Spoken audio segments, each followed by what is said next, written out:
The question is that the motion be agreed to. Mr. Dr. David Clark. Thank you, Mr. Speaker.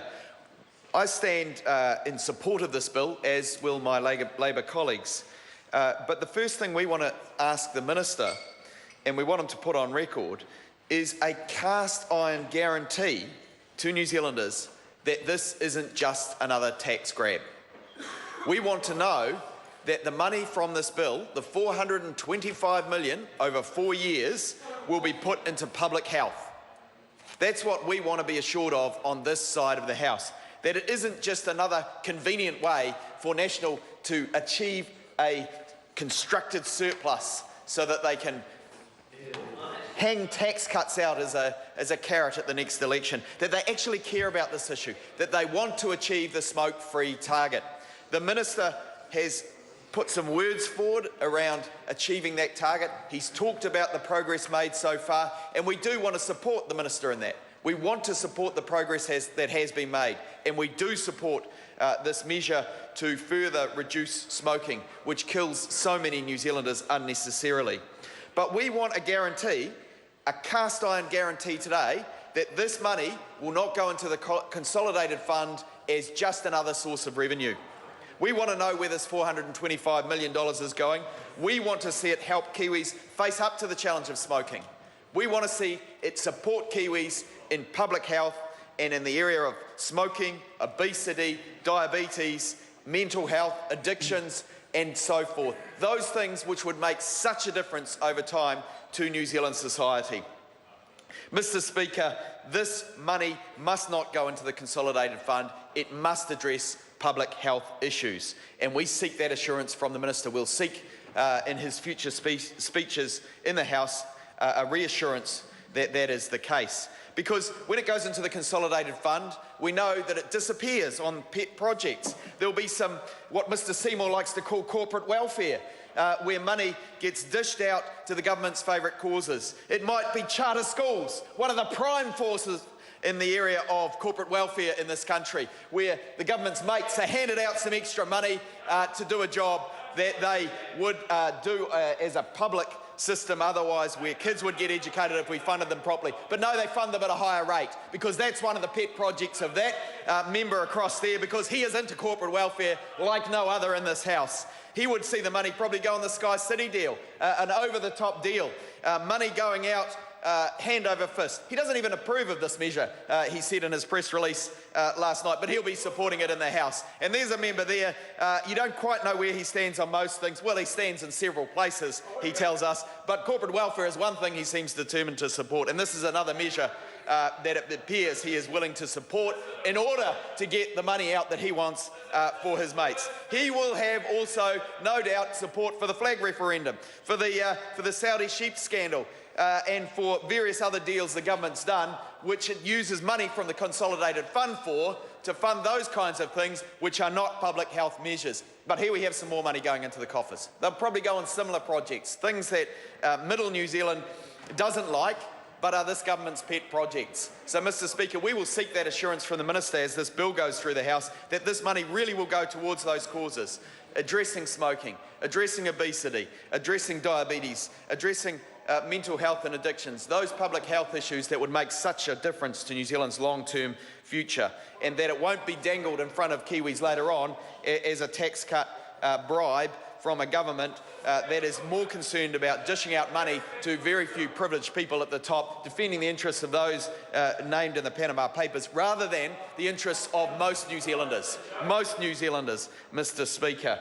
So, Mr. Speaker, Labor will remain concerned too about the overall health picture. This is one part of it. In the budget, we heard that the government has continued to fund health below the rate of inflation and cost increases. $50 million short this year. We already know that they were $1.7 billion short over the last 6 years in funding, and that means ordinary Kiwis, Middle New Zealand, is missing out on surgeries they need. Middle New Zealand is missing out on the health services that we all ought to enjoy, regardless of whether we're super wealthy or not. This is a government that is seeking to undermine Middle New Zealand, and here we have an example where they're doing a good thing, but we wonder where the money's going.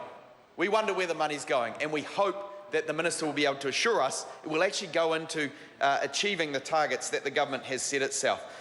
In primary health care, in this area, 14 million has been funded by the government over the next 4 years. Here we have an example, right? They're taking over 400 million away. They're putting 14 million back into the area, we've been told. And that is well short of the 20 to 26 million that General Practice New Zealand said was necessary to address government underfunding associated with inflation in this budget. The government simply is not allocating adequate resource in this area. The science is very clear that that would make a huge difference to the overall burden of health costs for our country. It would be the kind of investment that would see middle New Zealand benefit, not those very privileged few at the top that this government seems so intent on supporting these days. An excise tax is the best means of stopping smoking, and that is why we will be supporting this bill. But we do need a comprehensive plan to get to a smoke-free Aotearoa by 2025. And the experts say we're not on track to do that, Mr Speaker. And that should be a concern to every member of this House. Every member of this House. 17% of adults in 2014-2015 smoked at least monthly. And 15% of adults in New Zealand smoked daily in 2014-2015. We are not on track to achieve that target by 2025. That is what the experts say. The government, no doubt, will say something different in their speeches, but that is what the experts say. And we on this side of the House, we like to listen to what the people in their field, the experts say. We don't think we know better. We actually understand that public health is a genuine issue and needs to be tackled genuinely, not with just kind words. Mr Speaker, we want the assurance, as I've said at the outset, that this money will be invested in anti-smoking programs, obesity programs, and programs that improve New Zealanders' overall health. Unfortunately, with that cut across the sector of 1.7 billion, we know that some of these services have been stopped. In my area, mental health funding has been squeezed. We know that all the NGO providers in Dunedin, for example, have been asked to take a 5% cut in the last year, regardless of performance, regardless of whether they're doing a good job or not. They have all been asked, the NGO providers have all been asked to take a cut. That's what this government is doing to the health system. It's squeezing it till there's nothing left, Mr Speaker. And what we also know is that smoking rates among Māori in particular are too high, at 38%, Mr Speaker, and among Pacifica at 25%. Those are Ministry of Health statistics. Adults living in the most deprived areas in New Zealand are 3 times as likely to have a smoking addiction as those in the least deprived areas, Mr Speaker. This affects people across New Zealand's spectrum. But of course, this price hike won't affect those at the very top. They know this. They know that for them it can be a luxury good. But middle New Zealand's the one who will continue to suffer because this government doesn't have a real plan to achieve that smoke-free target by 2025, Mr Speaker. We are still waiting for other measures from this government, for example, to ban plain packaging. But this government just doesn't seem to have the courage to move forward the bill that they have put before the House on plain packaging. They do not seem really ready to do anything about this issue. It is all window dressing. It is a measure, as far as we know, to get $425 million into the coffers to construct a surplus which they can use for their corporate welfare bribes, to try and get members of the parliament on side who don't even agree with the bill, to try and get them to vote for it, because they know they'll get something out at the other end. Mr Seymour knows this is true. He'll get up and speak shortly. I look forward to his tortured denial on this issue, but I also look forward to the Minister giving us an assurance that this money will genuinely be used for the public health good of New Zealanders. This government needs to front up to the fact it's not on track to achieve that goal that it should be achieving of making New Zealand smoke-free by 2025, sir. Of course, the cuts that we've seen in this budget will cost Kiwis' lives. We know that in the health area. The medical practitioners tell us that. Across the medical sector, we know that this government has made cuts that will cost lives. Pharmac, for example, got less than the 103 million that was needed.